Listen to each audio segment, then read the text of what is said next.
তিনটি সময়ে দোয়া করতে ভুল করবেন না। সবচেয়ে দামি তিনটি সময় রয়েছে। এই সময়টা হচ্ছে বরকতের সময়।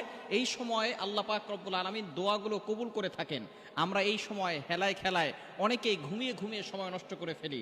সবচেয়ে দামি সময় হচ্ছে এই তিনটি সময়। এই তিনটি সময় কখনো আপনি দোয়া করতে মিস করবেন না। এই সময় বরকতের সময়, এই সময় দোয়া করলে আল্লাহ তাআলা সাথে সাথে অ্যাকসেপ্ট করে নেন।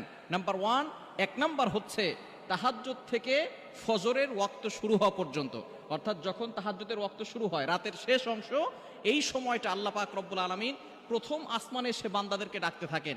এই সময় হচ্ছে বরকতের সময়।